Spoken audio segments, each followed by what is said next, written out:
ഇവിടെ കാണുന്ന ഈ ഒരു വലിയ മലയാണ് ജബൽ അബി ഖുബൈസ്. അതിന്റെ ചെറിയ ഭാഗം അവിടെ നിന്ന് കാണാം. ജബൽ അബി ഖുബൈസ് എന്ന് കേട്ടിട്ടില്ലേ? ആ പർവ്വതാണ് യഥാർത്ഥത്തിൽ ഈ കൊട്ടാരം നിൽക്കുന്ന ഭാഗങ്ങളൊക്കെ. അതിന്റെ ആ ഭാഗം ഒരു സൈഡ് അവിടെ നിന്ന് കാണാം. ജബൽ അബി ഖുബൈസ് ഭൂമിയിൽ ആദ്യം ഉണ്ടായ പർവ്വതാണ് കേട്ടോ. ഭൂമിയിൽ വെച്ച് ആദ്യം ഉണ്ടായ പർവ്വതം ഏതാണ്? ജബൽ അബി ഖുബൈസ്. അതാണ് ഈ കാണുന്ന മല. അതിന്റെ മുകളിലാണ് ഈ കെട്ടിടങ്ങൾ. ഇൻഷാല്ലാ മലയുടെ സൈഡ് ആ ഭാഗത്തുനിന്ന് കാണാം. ജബൽ അബി ഖുബൈസ്. നൂഹ് നബി അലൈഹി സ്വലാമിന്റെ കാലത്ത് വെള്ളപ്പൊക്കം ഉണ്ടായപ്പോ പിന്നെ ഹജറുൽ അസ്വദ് സൂക്ഷിക്കപ്പെട്ടത് അതിന്റെ ഉള്ളിലായിരുന്നു. പിന്നെ ഇബ്രാഹിം നബി ഹജ്ജിന് വിളിച്ചില്ലേ? ഹലോ, ഇബ്രാഹിം നബി ഹജ്ജിന് വിളിച്ചില്ലേ? അത് ഈ മലയുടെ മുകളിൽ നിന്നാണ്. പിന്നെ നബി സല്ലല്ലാഹു അലൈഹി വസല്ലമയുടെ കാലത്ത് ചന്ദ്രൻ 2 പിളർപ്പായില്ലേ? അതിന്റെ ഒരു ഭാഗം തട്ടിയതും ഇവിടെയാണ്. അങ്ങനെ 5-6 ചരിത്രങ്ങളുണ്ട് ഈ പർവ്വതത്തിൽ. ജബൽ അബി ഖുബൈസ് ആണ് വലതുഭാഗത്ത് കേട്ടോ. ഈ മലയുടെ അടിഭാഗത്താണ് റസൂലുള്ളാഹിന്റെ കുടുംബങ്ങളൊക്കെ എല്ലാവരും താമസിച്ചിരുന്നത്. മാത്രമല്ല ഈ സ്ഥലത്തിനൊരു പേരുണ്ട്, ഷഅബ് അബി ത്വാലിബ്. എന്താണ്? 3 കൊല്ലം ഭക്ഷണങ്ങളൊന്നും കിട്ടാതെ നബി പച്ച ഇലകളും മറ്റൊക്കെ തിന്ന് താമസിച്ചത് ഇവിടെ. ഷഅബ് അബി ത്വാലിബ്.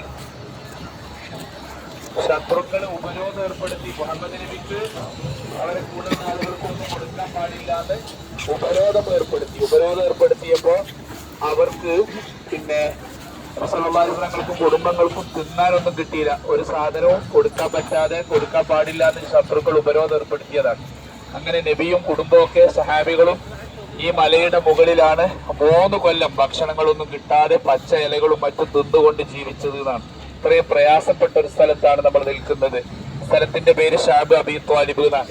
നമ്മളെ കൺമുന്നിൽ കാണുന്ന ആ മലയാണ് നേരത്തെ പറഞ്ഞ ജബൽ അബി ഖുബൈസ്. മഹാനായ ആദം നബി അലൈഹി ഇസ്ലാമിന്റെ ഖബർ പോലും അതിന്റെ മുകളിലാണെന്ന് ചരിത്രം പറയുന്നുണ്ട്. ഭൂമിയിൽ ആദ്യമായി ഉണ്ടായ പർവ്വതവും അതാണ്. ഇബ്രാഹിം നബി അലൈഹി ഇസ്ലാം നമ്മളെ ഹജ്ജിന് വേണ്ടി വിളിച്ചതും ആ പർവ്വതത്തിന്റെ മുകളിൽ നിന്നാണ്.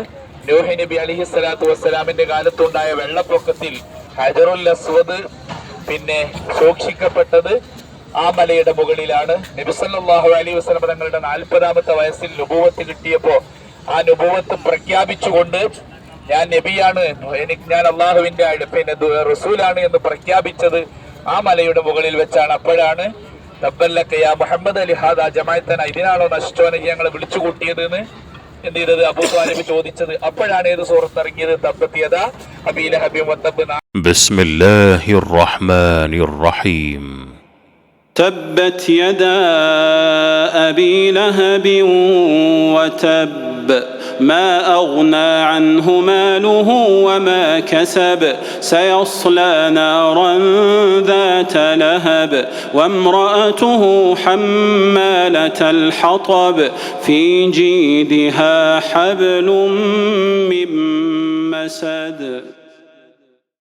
നാശം റസൂലുള്ളാഹിക്കല്ല, നാശം അബൂ ലഹബിനാണ് എന്ന് പറഞ്ഞുകൊണ്ട് ആയത്തിറങ്ങിയതും മറ്റൊക്കെ 100 ചരിത്രങ്ങൾ ഉറങ്ങിക്കിടക്കുന്ന സ്ഥലമാണ് ജബൽ അബി ഖുബൈസ്. മഹാനായ നബി സല്ലല്ലാഹു അലൈഹി വസല്ലം തങ്ങളുടെ വീടാണ് തൊട്ടടുത്ത് കണ്ടത്.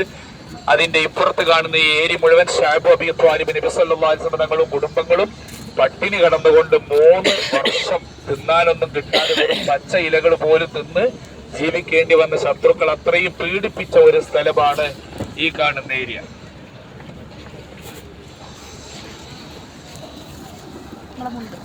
غدا